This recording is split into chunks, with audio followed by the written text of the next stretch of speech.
Hello there, and thanks for joining me. I'm Pearl Painter Master Aaron Rutten, and in this video, I'm going to be critiquing some artwork from one of my fans who supports my channel over on patreon.com/Aaron Rutten. This is a piece called Alien Landscape by Richard Stalter, and I've seen a lot of Richard's work, and I can tell that this is quite a bit different than the kind of content that Richard usually creates. This is more of a sci-fi piece, and I really appreciate that Richard branched out and was willing to try something new. This is a pretty complex and ambitious piece, but I really like the way it turned out. I really like all the different layers on the suit. The clouds in the background obscuring the stars are especially nice, and there's a really nice transition from light to dark that looks very realistic. And overall, the piece just has a very nice mood, and it really makes you feel like you're there on this alien planet. But as always, since this is a critique, I have some suggestions, and these are changes that I would make if this were my piece. So let's go ahead and get started. The main thing that I think this piece is missing are rim highlights, or highlights along the edges of the objects. For example, we have our light source here, which is the sun, and it's beaming out light, and that light is going in all different directions. It's going towards the planet over here on the left, it's going forward towards the cliff, it's going towards the helmet of the astronaut, and so on. And we can see here that where the light's hitting directly on these ridges here, Richard has put a highlight. But we also need to consider that there's going to be some things that are facing away from us but are still going to be catching light, such as the edge of this planet here, because the light's going towards the planet and it's hitting the backside of it. And so all that light would collect right here along the edge, and there'd be a nice bright area. If we wanted to think of the floating planet as a three-dimensional object, if we imagined it as being a cube instead of a sphere, the side of the cube or the sphere that's facing towards the light source is going to be catching the most light. So if we're looking at that same cube or sphere from the point of view of the light source, it would be completely light on that side. But instead, we're viewing that from the side, and so that light's all getting compressed. And what that ends up creating is something like this, where you have a little bit of edge. Now, I'll go ahead and redraw this better and make it look exactly how I want, but I'm just giving you an idea of what I mean by edges. You have all these edges here catching the light, and this helps these look like three-dimensional objects. Same goes for the astronaut. There'd be some light reflected there on the edge and on the edges of all the components on the astronaut. But we'll take a look at how to put those in individually. Now, Richard is always nice enough to send me his layered artwork, and he does a great job of sorting and labeling all of his layers, which makes it really easy for me to go in and work on this painting and make edits. I don't need to know anything about the painting. I could look here and see, okay, this is the astronaut group, and within the astronaut group, there's the head, and I can really easily find the layer that I'm looking for without having to search.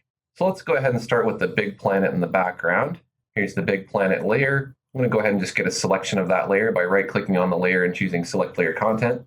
I'll hide the selection while keeping it active with Control-Shift-H, and I'll create a new layer. I'll call this layer Big Planet Rim HL, HL is short for highlight, and I'm going to set the composite method to screen. And I can just sample colors from the object, and I can paint in a bit of a rim highlight here. So where it's blue, I'm using a blue. Where it's pink, I'm using a pink. Where it's yellow, I'm using a yellow. That way it's not all the same color. And I can go back over it a few times, right along the edge, just to help that edge pop out. I can also select the Detail Oils brush, a very bright yellow, and I can paint right along the edge. I'm painting with the edge of the brush so that I get just a very thin line right along the edge. So now it really looks like the sunlight is hitting the back side of that planet. I'm going to go ahead and deselect my active selection with Control-D.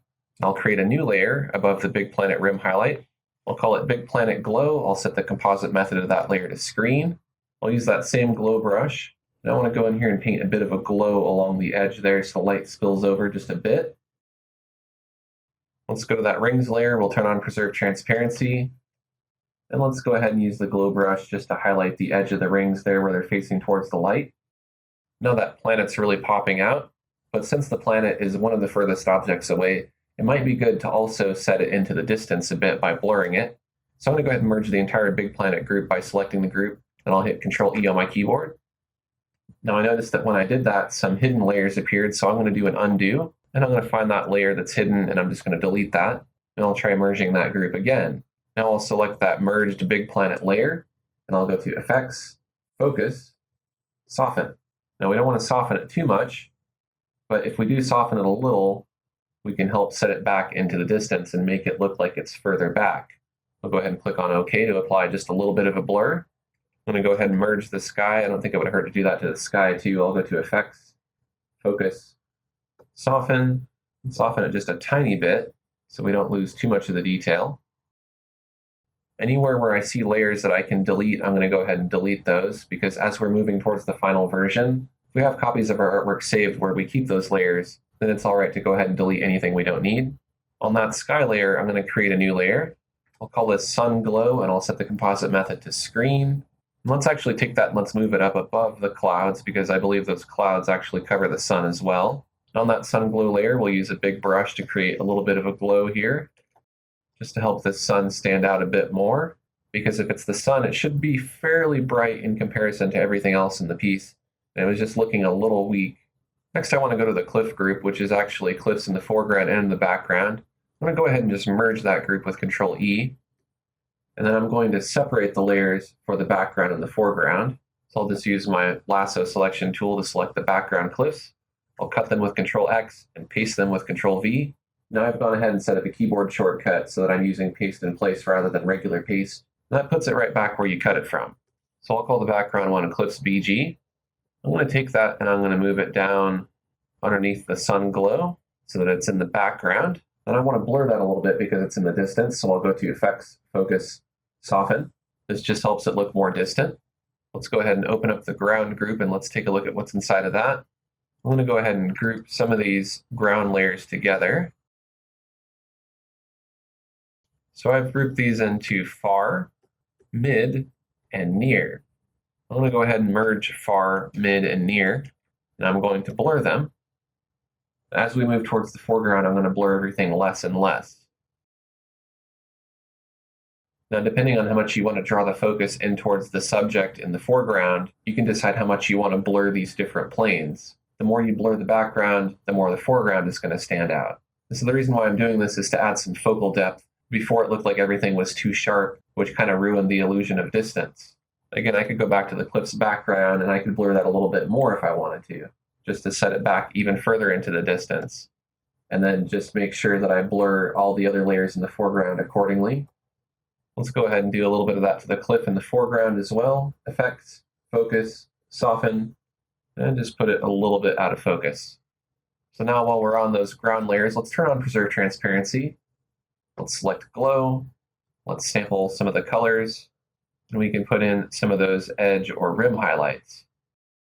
Again, think about the side of the cliff that's facing towards the light source.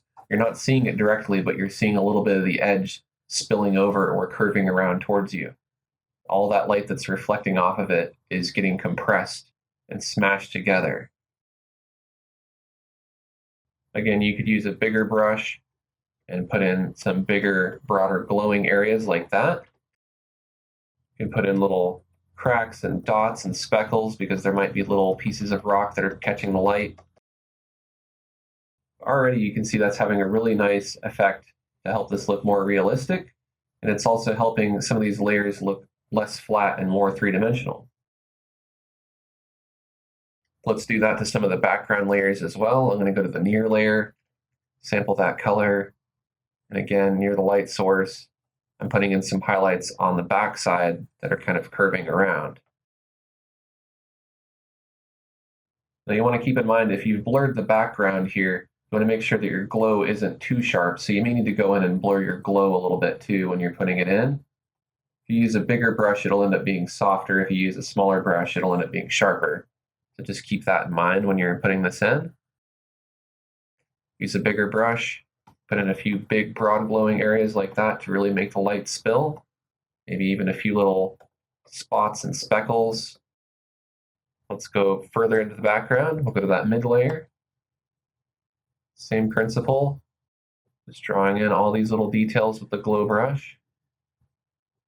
Just being kind of spontaneous back here because I don't have to worry too much about detail in the background. You see less detail as you move further away. Now, some of this stuff that's down below the ridge might not be catching the sun directly, but We'll put a few little bright spots on it as well, just to help it kind of pop out. And we'll go even further into the background. Don't need to put quite as many highlights on the objects that are moving away from the sun. So as we start to get over in the dark area here, we don't need to add those highlights. Let's go to the cliffs BG and just right up here against the light source. Put in a few little details there to help that pop out. I'm going to go back to the mid layer. Another way that you can highlight the edges is by using reflected lights. Those are lights other than your main light source. So we'd have a lot of light bouncing off of clouds in the sky, which would be this sky color here. You could have some of that reflected along the edge of some of your objects. And again, that helps that stand out and look more three-dimensional, and it kind of helps separate it from the plane that's behind it in the distance. We put in a little bit of that here on the edge of this little dune that's coming up. And again, if you need to go in and blur some of this stuff to help set it back into the distance, you could use something like the blur blender, just to touch up and blur those areas that you put in. You don't need to blur the whole thing because it might get too blurry.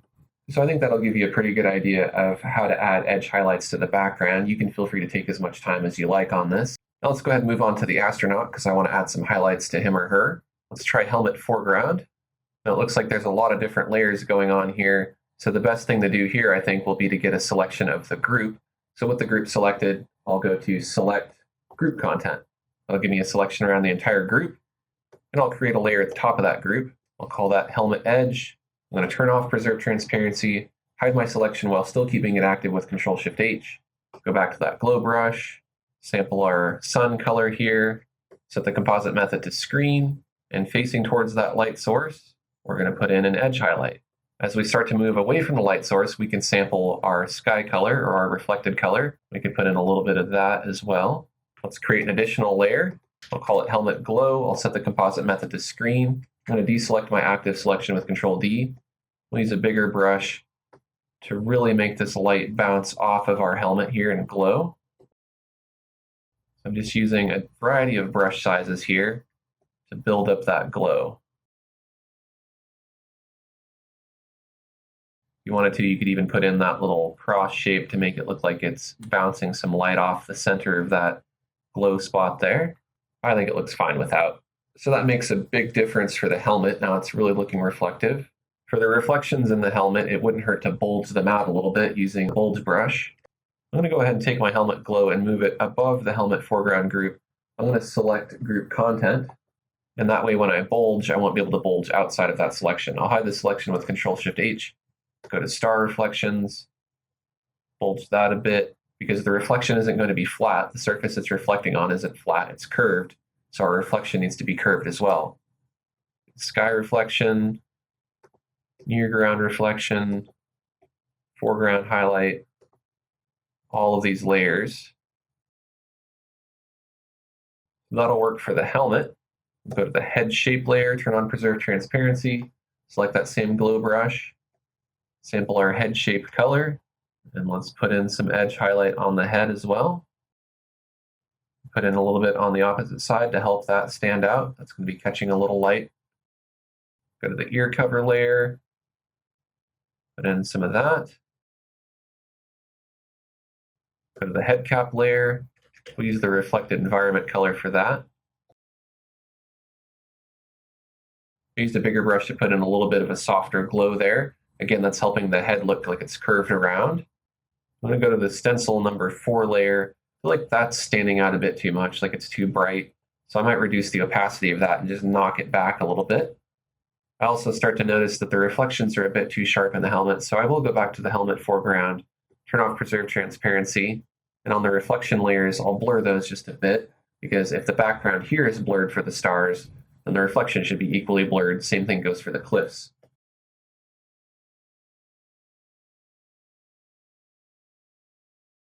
That's looking much better. I'm going to go to the head cap stitching layer. I'm going to turn on preserve transparency. I'm going to select the airbrush. I might darken that a little bit with a darker color just to set that back into the shadow a bit. The head's kind of curving back behind the neck here, so it should get darker on the stitching. Might even be good to add a little more shadow to the head. So I'm going to get a selection of the head group. I'll just call that layer head SH, that's short for head shadow. And select one of these dark colors here.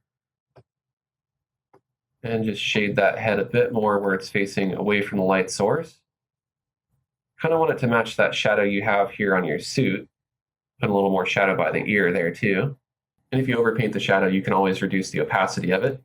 Now, because I don't want to spend too long on this video, I'm going to show you kind of the quick and dirty way to add highlights to the rest of these pieces, because it's nice that these are all on individual layers, and when you go back and make the edits to this piece, if you choose to, then of course you'll want to do it to all the individual layers like I've been doing it so far. But because I want to speed things up, I'm going to do it a little bit faster. So what I'm going to do is I'm just going to create a new layer above the spacesuit. I'll just call it Suit Highlight. I'll set it to Screen, and I'm just going to do most, if not all of my highlights just on the same layer. That'll make it easier and I won't have to switch between layers. So I'll select my sun color. I'm actually going to move the suit highlight up above the astronaut so that it gets all the layers. That'll let me get some of these other layers here that are extra layers.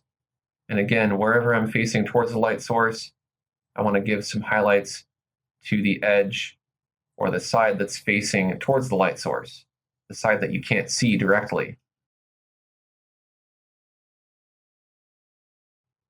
But as you can see, nearly all the objects in this piece are going to need this treatment if you want them to look three-dimensional.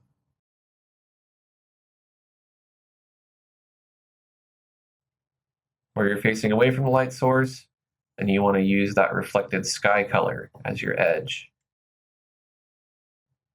Now again, I'm being kind of quick and sloppy about this for efficiency's sake.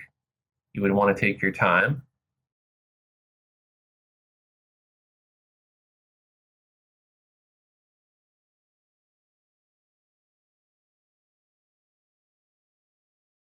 You can see here on the hose, for instance, the hose is the same color as some of the suit in the background, but adding in this highlight really helps the hose stand out.